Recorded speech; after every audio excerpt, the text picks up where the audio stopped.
Microsoft के founder Bill Gates और Harry Potter series की राइटर जेके रॉलिंग दोनों ही अपनी फील्ड के एक्सपर्ट हैं, क्योंकि ये दोनों एक कॉमन टेक्निक को यूज करते हैं जिसे कहा जाता है डीप वर्क।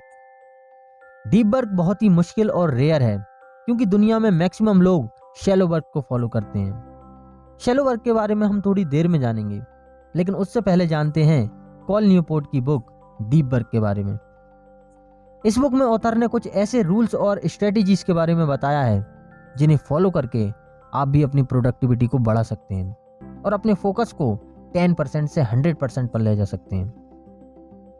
अगर आप सोसाइटी में एक सिग्निफिकेंट जगह बनाना चाहते हैं तो आपको दो चीज़ें करनी पड़ेंगी। पहला, मुश्किल चीज़ों को लर्न करने की एबिलिटी, और दूसरा, किसी इंपॉर्टेंट टास्क को क्वालिटी और स्पीड के साथ करने की एबिलिटी। इसे आप एक फॉर्मूले से भी समझ सकते हैं। High quality work produce is equal to time spent into intensity of focus. यानी अगर आपको हाई क्वालिटी का वर्क प्रोड्यूस करना है तो या तो उस पर ज़्यादा टाइम लगाओ या अपना फोकस इंक्रीज करो। टाइम हम सबके पास लिमिटेड होता है, इसलिए आप फोकस को इंक्रीज करके एक हाई क्वालिटी वर्क प्रोड्यूस कर सकते हैं। और ऐसा करने के लिए आपको मल्टीटास्किंग से बचते हुए डीप वर्क करना होगा, जो आपके लिए सबसे ज़्यादा ज़रूरी है। इस बुक में ऑथर ने दो तरह के वर्क के बारे में बात की है। पहला शैलो वर्क और दूसरा डीप वर्क। शैलो वर्क वो है जिसमें आप किसी वर्क को डिस्ट्रैक्शन के साथ करते हैं, जैसे बातचीत करते हुए काम करना, साथ में मोबाइल चलाना, किसी प्रोजेक्ट पर वर्क करते समय गाने सुनना, टीवी देखना, और ऐसे ही कई वर्क हैं जो आप डिस्ट्रैक्शन के साथ करते हैं। इसे ही मल्टीटास्किंग और शैलो वर्क कहा जाता है, जिससे आपकी प्रोडक्टिविटी बहुत ही कम हो जाती है। जबकि डीप वर्क डिस्ट्रैक्शन फ्री माहौल में की जाने वाली एक प्रोफेशनल एक्टिविटी है, जो प्रोफेशनल्स द्वारा की जाती है, जो कि बहुत रेयर और मुश्किल है, लेकिन इससे आपकी प्रोडक्टिविटी कई गुना बढ़ जाती है।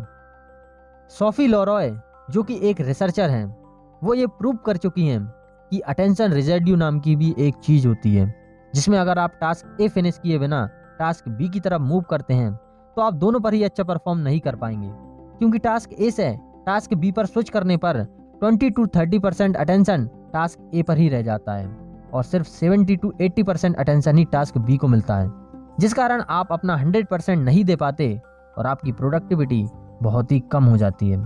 इसलिए डीप वर्क करना बहुत ज़्यादा ज़रूरी है। ऑथर के अनुसार आप जो काम डिस्ट्रैक्शन और मल्टीटास्किंग के साथ कर रहे हो, वही काम फ्यूचर में रोबोटिक्स और आर्टिफिशियल इंटेलिजेंस द्वारा किया जाएगा, और तब उन लोगों की डिमांड सबसे ज़्यादा होगी जो डीप वर्क कर सकते हैं, क्योंकि ओवर पॉपुलेशन और अनएम्प्लॉयमेंट की वजह से ये मल्टीटास्किंग वाले काम हजारों लोग बहुत ही कम पैसों में करने के लिए तैयार हो जाएंगे। कॉल न्यूपोर्ट कहते हैं कि आने वाली इकोनॉमी में 3 तरह के लोग ही सर्वाइव कर पाएंगे। पहले वो जिनके पास बहुत सारा फंड हो और वो बड़ी बड़ी कंपनीज में इन्वेस्ट कर सकें। दूसरे वो जो आर्टिफिशियल इंटेलिजेंस और टेक्नोलॉजी को समझकर उसके साथ काम कर सकें। और तीसरे वो जो अपनी फील्ड के एक्सपर्ट हों, और ऐसा वही कर सकते हैं जिनके पास डीप वर्क करने की एबिलिटी हो। तो आपको फुल कंसंट्रेशन के साथ डीप वर्क करने की हैबिट को डेवलप करना होगा। इसके लिए ऑथर ने 4 स्ट्रेटजीज के बारे में बताया है, जिन्हें फॉलो करके आप भी एक हाई क्वालिटी का वर्क प्रोड्यूस कर सकते हैं। तो फर्स्ट अप्रोच है मोनेस्टिक डीप वर्क। इसमें आप किसी मॉन्क की तरह सब कुछ छोड़कर दुनिया से अलग हो जाते हैं और किसी एक गोल पर फोकस करते हैं, जैसा कि 1970 के दशक में बिल गेट्स ने किया था, जब वो माइक्रोसॉफ्ट को बनाने से पहले 8 हफ्तों तक आइसोलेट थे। हालांकि ऐसा करना सबके लिए पॉसिबल नहीं होता है, तो उनके लिए दूसरी स्ट्रेटेजी है, और इसका नाम है बायो मॉडल अप्रोच। इसका मतलब है कि कुछ टाइम के लिए मॉन्क की तरह काम करना और बाकी समय में एक नॉर्मल लाइफ जीना, जैसा कि जेके रॉलिंग ने किया था। उन्होंने हैरी पॉटर की लास्ट बुक लिखने के लिए एक होटल रूम बुक किया था, क्योंकि कुत्तों के भौंकने, बच्चों के चिल्लाने और डोरबेल के बजने से वो बहुत ज़्यादा परेशान थी। इसलिए वो डेली होटल रूम में जाकर डीप वर्क करती थी और बाकी के टाइम में एक नॉर्मल लाइफ जीती थी। Revolutionary psychologist and thinker Karl जंग ने भी इसी स्ट्रेटेजी को अपनाया था। थर्ड अप्रोच है रिदमिक डीप वर्क या चेन मेथड। इसमें हर दिन कोई एक खास एक्टिविटी करने के लिए एक खास टाइम चूज किया जाता है, और हर दिन टास्क पूरा होने पर कैलेंडर पर एक बड़ा सा रेड क्रॉस लगाया जाता है, और ये तब तक करना होता है जब तक रेड क्रॉस की एक लंबी सी चेन बनती हुई ना दिखे। ऐसा करने पर आपको डीप वर्क करने की प्रैक्टिस हो जाएगी और काम करना बहुत ही आसान हो जाएगा। फोर्थ अप्रोच है जर्नलिस्टिक डीप वर्क। अगर आप पूरा दिन बहुत ज़्यादा बिजी रहते हैं तो आप इस स्ट्रेटेजी को फॉलो कर सकते हैं, जिसमें आप किसी जर्नलिस्ट की तरह जब भी टाइम मिले तब कोई इंपॉर्टेंट टास्क पूरा करने के लिए बैठ जाते हैं, चाहे वो टाइम आधा घंटा ही क्यों ना हो। बस आप अपना मोबाइल स्विच ऑफ कर दीजिए और काम पर लग जाइए। आजकल डीप वर्क न कर पाने का सबसे बड़ा कारण है मोबाइल और इंटरनेट, जिसकी वजह से आपका अटेंशन स्पान और कंसंट्रेशन पावर बिल्कुल बर्बाद हो चुके हैं।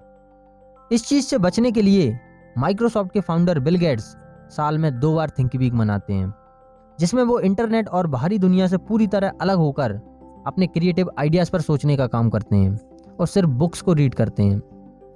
पर सभी लोग इतने स्ट्रिक्ट डिसीजन नहीं ले सकते और अपने आप को सोशल मीडिया से दूर नहीं रख पाते, क्योंकि अगर आप किसी से एक दिन के लिए भी उसका मोबाइल अलग कर दोगे तो वो ऐसे रिएक्ट करेगा जैसे आपने उसकी किडनी छीन ली हो। आप उस आखिरी दिन को याद करो जब आपने पूरे दिन मोबाइल का यूज़ नहीं किया था। अब कुछ लोगों को तो ये याद भी नहीं आ रहा होगा। ऐसे में डीप वर्क करना थोड़ा मुश्किल हो जाता है।